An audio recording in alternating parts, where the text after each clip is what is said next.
What's up, guys? Welcome back to the channel. It's your boy Dominic Rich, and in today's video we will be doing a prediction for Group E of the 2022 FIFA World Cup. In Group E, there's Spain, Costa Rica, Germany, and Japan. So let's kick it off with Spain, who's currently managed by Luis Enrique. 1982 hosts and 2010 champs Spain avoided missing the 2022 World Cup when they pipped Sweden to top spot in their qualifying group, with respectable performances at Euro 2020 and the Nations League that followed. Spain's new crop of stars, along with their experienced head, will look to give a better account of themselves than they did at the last two editions at the World Cup, when they themselves succumbed to the champions curse in 2014 and only made it to the round of 16 at the last event. Key player for Spain is Alvaro Morata. Let's move on to Costa Rica, who are currently managed by Luis Fernando Suarez. After a poor start to their World Cup qualifying campaign,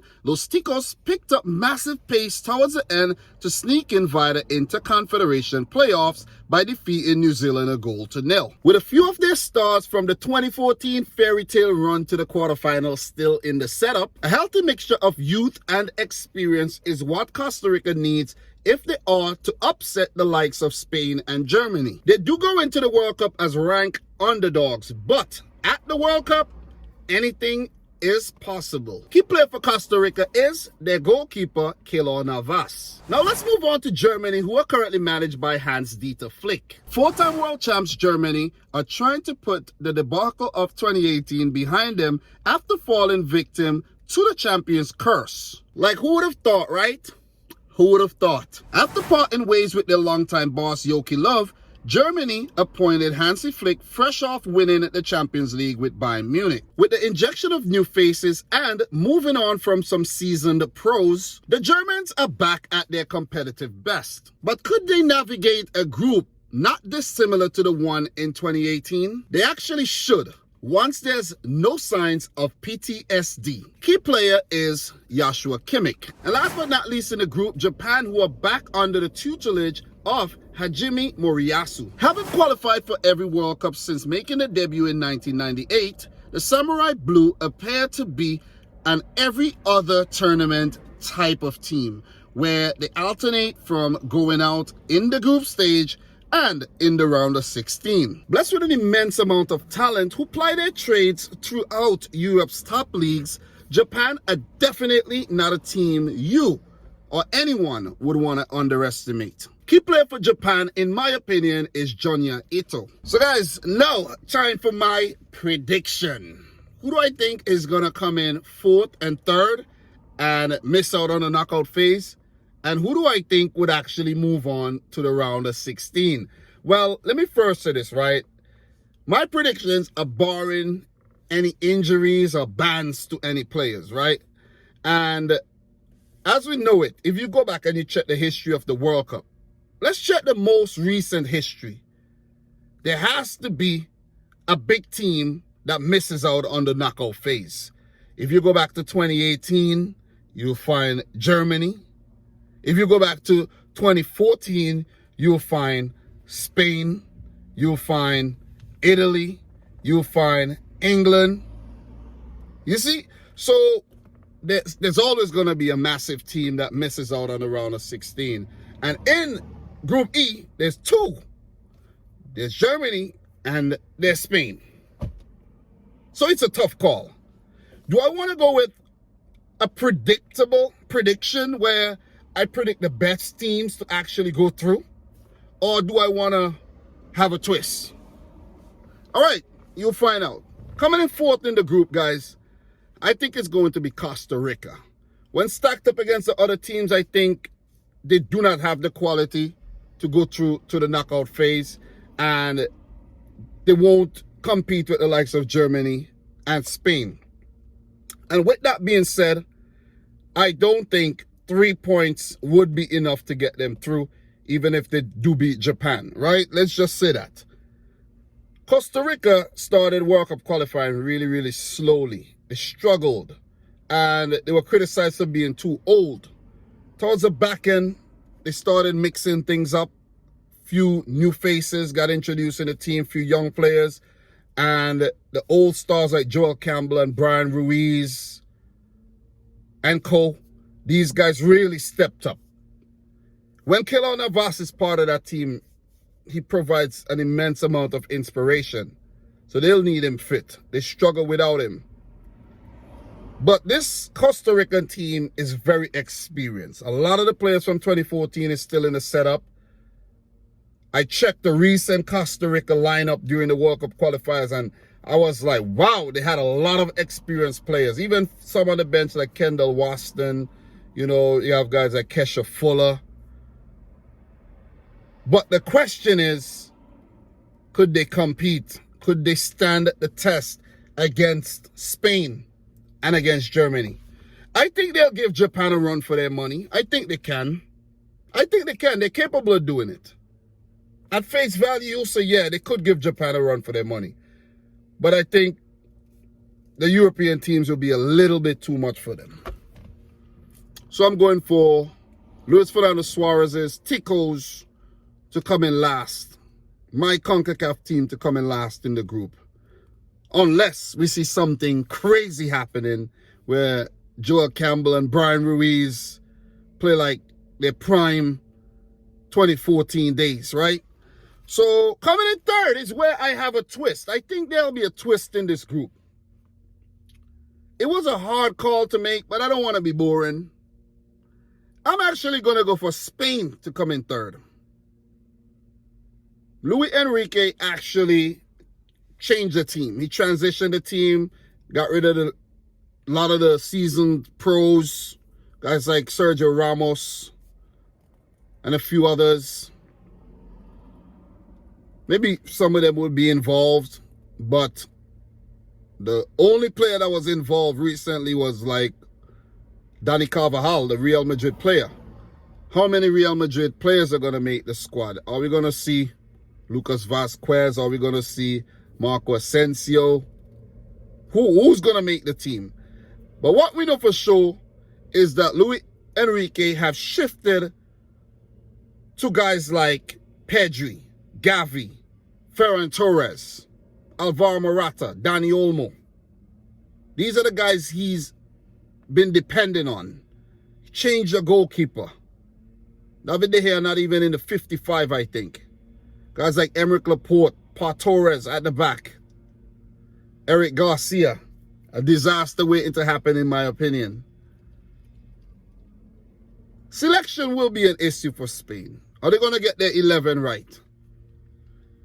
This will be a first World Cup for a lot of these players. Or they're going to have stage fright. I think Spain would barely miss out. Because this is my reasoning.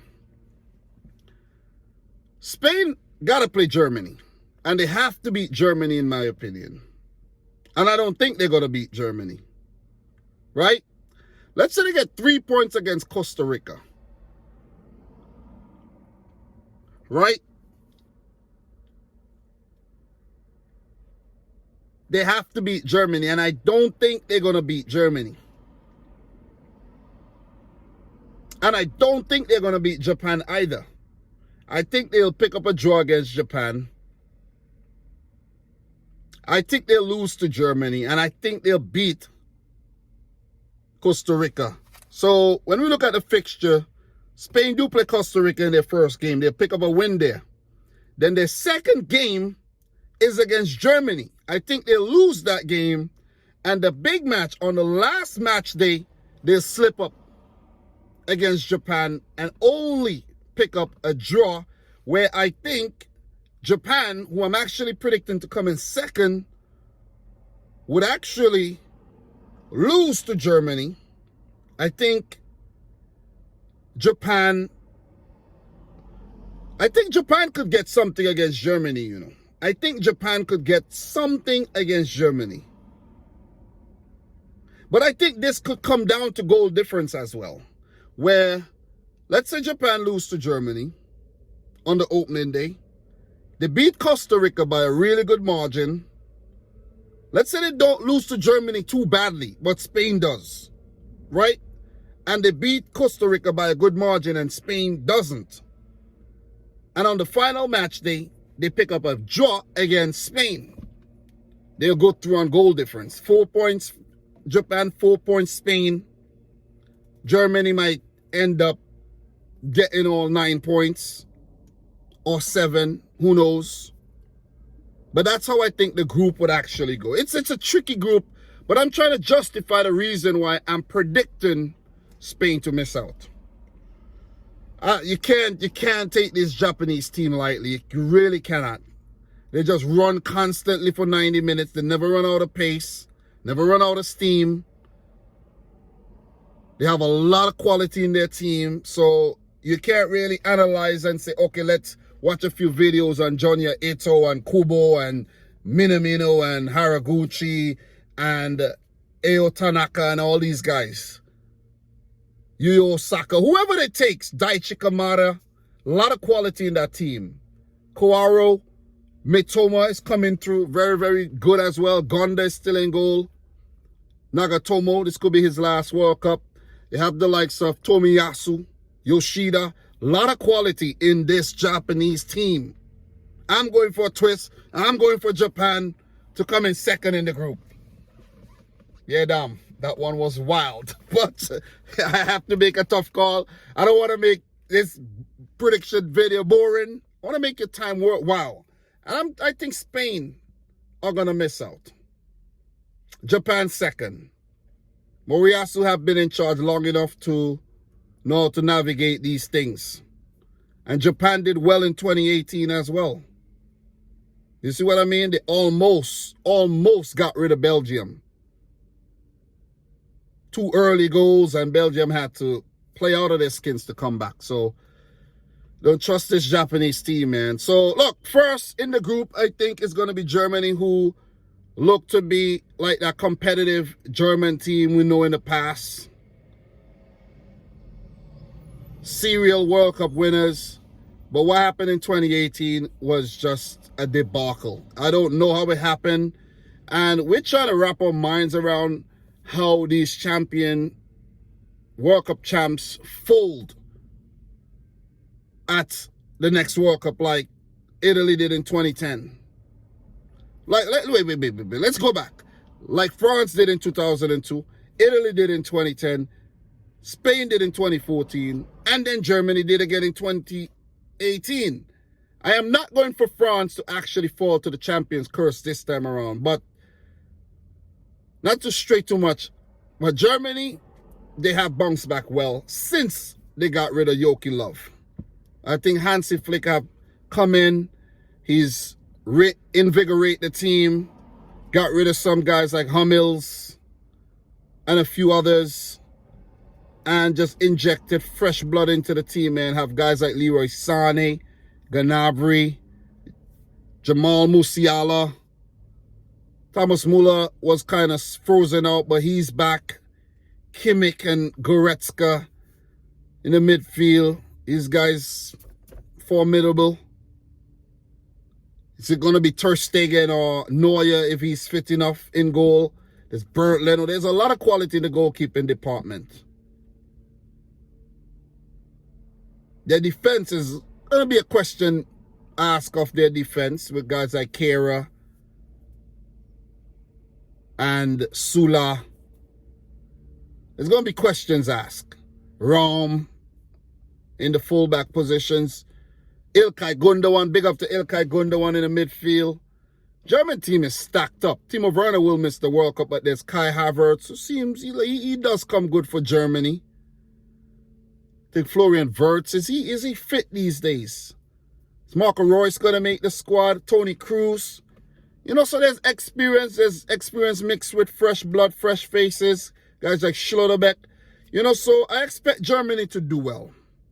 And I think they're going to get the better of Spain, and they may get, I think they'll, let me just say they'll go unbeaten in the group, I think. I just love what they've done recently. Got to give it to them. They've really stepped up, and they've shown us what they're capable of doing. They're giving us that authentic Germany that we came to know, and not what happened in 2018. And we don't know what happened. We're still trying to wrap our minds around what happened, and don't even try to figure it out. But I'm going for Germany to top the group. Japan to come in second. The twist, Spain missing out, coming in third. They weren't so convincing in 2018 either. They weren't, not really. Morocco, Iran, these teams, and Portugal, those are some good games. Those are some really, really good games. And last in the group, Costa Rica. So guys, that's my prediction for Group E. I got Group F coming up. I've started working on the Group F predictions. Belgium, Canada, Morocco, and Croatia. And then I do still have G and H to come. And we got the World Cup in 12 days. So hopefully in a few days, I'll be done. But you'll be watching this video in the future. You know, I'm just talking. I'm just, you know, going off at the lip. And you can tell I'm having a lot of fun, right? Pulled over at the side of the road, getting it done, basically. But guys, I'm your boy Dominic Rich. Like the video if you haven't yet done, so let me know your predictions in the comment section down below. Share the video with a friend. Until next time, peace out. Rich Squad. Peace.